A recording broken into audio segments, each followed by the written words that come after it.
বাংলাদেশ আওয়ামী লীগ আবার ফিরবে এবং ভয়ঙ্কর হবে। এই জামাতের যত বংশ বীজ আছে না, তত বীজ আছে না, বাসা থেকে না মাটির 50 হাত নিচে থাকলেও জামাতের চেয়ে ডেঞ্জারাস ভাবে ওদেরকে মৃত্যু দিব। ওরা কি মারছে, ওরা হচ্ছে ভয়ঙ্কর ভাবে মারবো। এটা প্রশাসনের লোক হোক, আর্মির লোক হোক, আর ওই রাজনৈতিক নেতা কর্মী হোক। বলতে সমস্যা কোথায়? আপনি নাম বললে সমস্যাটা কোথায়? আপনার নাম আমি যদি কোনোদিন আমার নাম বলি, আপনার বাসায় আপনার সামনে আইকে বলবো। আমার বাপ যদি আমাকে জন্ম দিয়ে থাকে, বাংলাদেশ আওয়ামী লীগ আবার ফিরবে এবং ভয়ঙ্কর হবে। এই জামাতের যত বংশ বীজ আছে না, তত বীজ আছে না। আমরা তো ইন্ডিয়া ভেঙে আসতে পারছি, এই জামাতের যারা বীজ আছে এটা তো পাকিস্তানও যেতে পারবে না। পাকিস্তান যেতে হলে তো ইন্ডিয়া পাস করে দিতে হবে। হ্যাঁ, ইয়ারেও যেতে পারবে না, কোনো দিক দিয়ে যেতে পারবে না। কোথায় যাবে? হ্যাঁ, আমরা তো সবাই বেঁচে আছি। হয়তো বা কিছু লোকজন নিরীহ কিছু নেতা কর্মীদের উপর অত্যাচার করে মেরে ফেলানো হয়েছে। হ্যাঁ, তো ম্যাক্সিমাম বেঁচে আছি। কিন্তু বাংলাদেশ আওয়ামী লীগের 4 কোটির উপরে নেতা কর্মী আছে, একদম নেতা কর্মী। এর মধ্যে হয়তো বা 50 লাখ মারতে পারবে, 3.5 কোটি বেঁচে আছে। কোথায় যাবে? বাসা থেকে না মাটির 50 হাত নিচে থাকলেও জামাতের চেয়ে ডেঞ্জারাস ভাবে ওদেরকে মৃত্যু দিব। ওরা কি মারছে, ওরা হচ্ছে ভয়ঙ্কর ভাবে মারবো। এটা প্রশাসনের লোক হোক, আর্মির লোক হোক, আর ওই রাজনৈতিক নেতা কর্মী হোক, কাউরে মাফ করবো না। মনে রেখেন আপনি। ওসি সাহেব, আপনাকে আমি বললাম, আপনার উত্তরা থানার যে কটা সাব ইন্সপেক্টর আমাদের আওয়ামী লীগের নেতা কর্মীদের অত্যাচার করতেছে, ওদের পরিবার সুদ্ধা কানবে, বসে বসে রাস্তায় বসে বসে কানবে। আপনি আমাকে সুনির্দিষ্ট ভাবে দেখান যে কারোর উপরে কোনো নির্যাতন আমার লোকজন করছে কিনা, আমি তাদের বিরুদ্ধে অবস্থা হিসেবে। শোনেন, আমরা কোন অত্যাচারিত হয়ে আপনার মতো একজন থানা ইনচার্জকে ফোন করে এই রাত 1টা বাজে আপনাকে ফোন করে এত ডেসপারেটনেস কথা বলতেছে, আপনি বুঝতে পারতেছেন না আমাদের ওয়ালে কতটুকু পিঠ থেকে গেছে? হ্যাঁ সাহেব, আমরা কিন্তু মার্ডার মামলার আসামি, 47টা মার্ডার মামলার আসামি। জানিও না কয়টা মার্ডার করছি। হ্যাঁ, আমি কিন্তু জানিও না যে আমি কয়টা মার্ডার মামলা করছি। কিন্তু আপনারা আমাদের নামে একটি মামলা, আপনার একটি মামলাও কিন্তু পুলিশ বাদী মামলা না। ওসি সাহেব, পুলিশি মামলাগুলো নিছে বিনা তদন্তে। হ্যাঁ, একটা আইন কাঠামোতে কোনোদিন বিনা তদন্তে কোনো মামলা হয় না। আপনার পুলিশ এতগুলো মারা গেল, কই আপনার একটা মামলা ফাইল করতে বলেন না আজ পর্যন্ত? এটা তো আমাদের ব্যর্থতা। আপনাদের চাকরি করা উচিত না। এটা সত্য, এটা সত্য। এই পুলিশগুলো যাই হোক, আওয়ামী লীগ বলেন, ধরেন ওরা আওয়ামী লীগের পরিবারের, কিন্তু পুলিশ ছিল তো।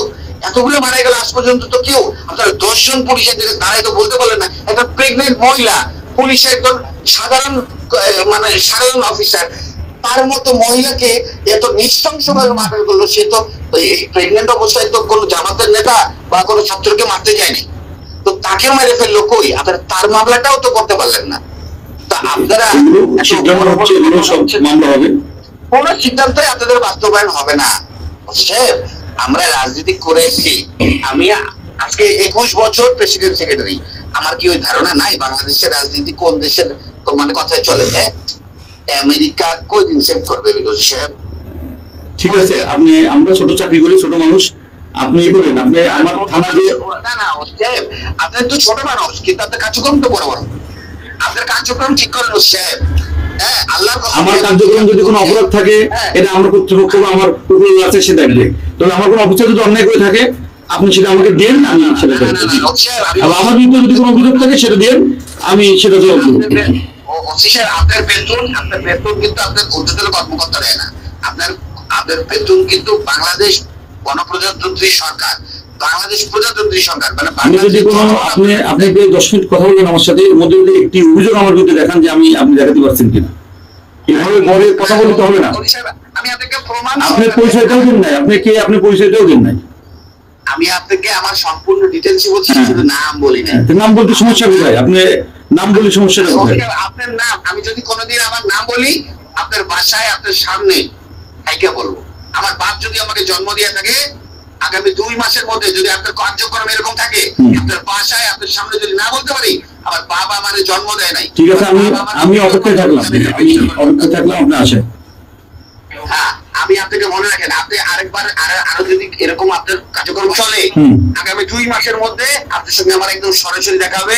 এবং আমার নাম আপনার যদি সরাসরি আপনার মনে না থাকে, আমার বাপ আমাদের জন্ম দেয়নি। ঠিক আছে, আপনি আসেন 2 মাস পর। আর্মির হেল্প নিয়ে আপনি যদি আপনি এরকম কার্যক্রম থাকে, আপনার বাংলাদেশ আর্মির হেল্প নিয়ে। ঠিক আছে, অপেক্ষা করলাম। জি।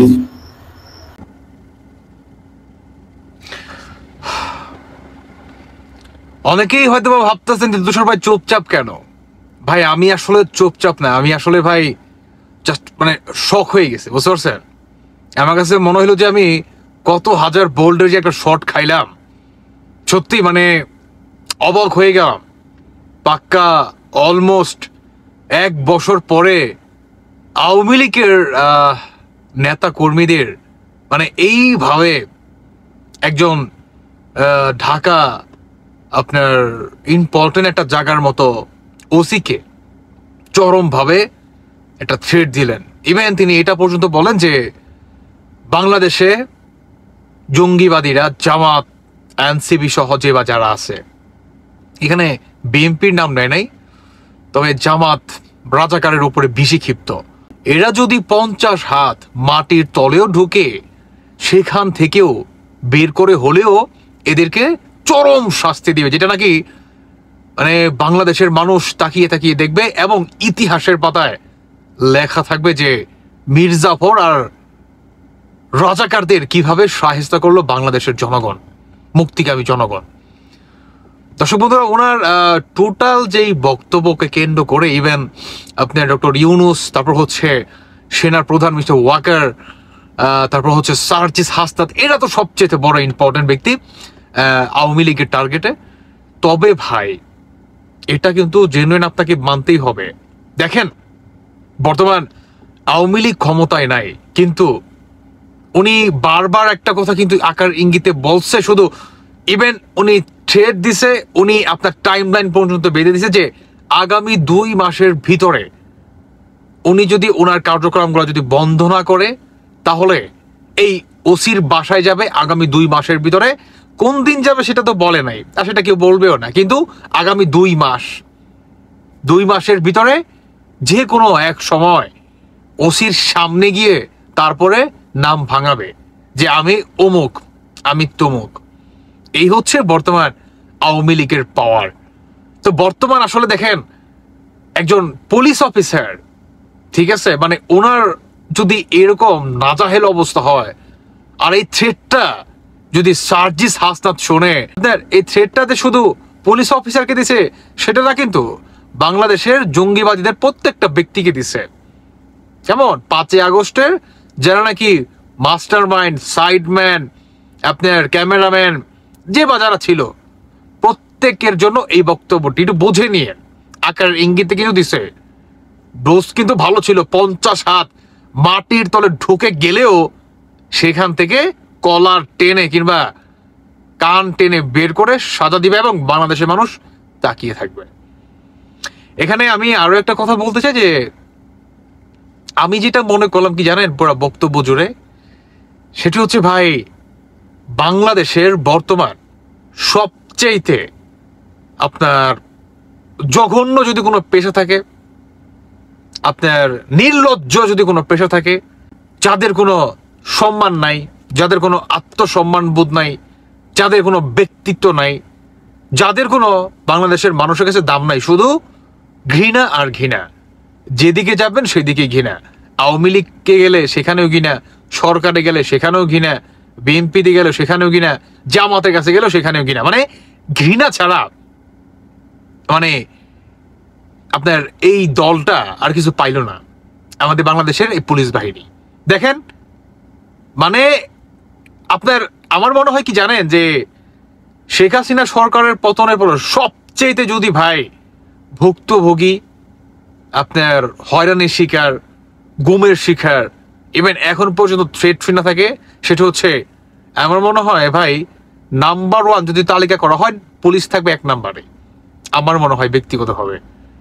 তবে যাই হোক, আমি একটা কথাই বলতে চাই আওয়ামী লীগের নেতাকর্মীদের উদ্দেশ্যে, ভাই ভাল লাগলে নিবেন, না লাগলে না নিবে, সেটা আপনাদের ব্যক্তিগত ব্যাপার। তবে হ্যাঁ, এই ধরনের থ্রেট দেওয়াটা এই মুহূর্তে কিন্তু ভালো জিনিস না। আপনি একটু আকার ইঙ্গিতে বলতে পারতেন যে যারা নাকি এগুলো ঘটাইছে প্রত্যেকটাকে আমরা সর্বোচ্চ আইনের আওতায় আনবো, এভাবে বলতে পারতেন। আপনি 26টা না কয়টা মার্ডারের অধিকারী, মার্ডার আপনি করছেন, আপনি মানে খুব মানে কি বলে মানে প্রাউড ফিল নিয়ে আপনি বলতেছেন আপনি আমাকে চেনেন, আমি অমুকটা মার্ডারের অধিকারী বা এটা সেটা। এটা কিন্তু ঠিক না। কেমন? এতে বাংলাদেশের জনগণ আস্তে আস্তে আপনাদেরকে ভালোবাসতে শুরু করছে, কেমন ভালোবাসা নষ্ট হয়ে যাবে? এমনটা করা যাবে না। কেমন? হ্যাঁ, প্রতিশোধ আওয়ামী লীগ আমরা জানি, আওয়ামী লীগ চরম রিভেঞ্জ নিতে পারে, তবে হ্যাঁ আইনতভাবে নিতে হবে। কেমন এরকম হুমকি ধুমকি এগুলা বাদ দেন ভাই, এগুলো ভালো জিনিস না। এ নিয়ে দর্শক বন্ধুরা বাকিটা আপনাদের ব্যক্তিগত মতামত অবশ্যই জানিয়ে যাবেন। তবে হ্যাঁ, এই ভিডিওটি যদি ভালো লাগে শেয়ার করে দিন, কারণ সার্জিস হাসনাত ইভেন অন্তর্বর্তীকালে সরকারের এগেনস্টে প্রত্যেকটার এই বক্তব্য শোনা উচিত। উনি কিন্তু কাউকে ছাড় দিয়ে বলে নাই। যদি সেনাবাহিনী থাকে, বিজেপি থাকে, যেই থাক, প্রত্যেকটাকে আওয়ামী লীগ এসে যদি কোনো ইয়ের সাথে পায় কিঞ্চিত পরিমাণ ছাড় দিবে না। তার মানে বুঝতেই পারতেছেন যে আওয়ামী লীগ যদি কোনো একবার আসতে পারে, যে কোনো মূল্যে আওয়ামী লীগ আসবে, ভয়ঙ্কর রূপে ফিরবে আওয়ামী লীগ।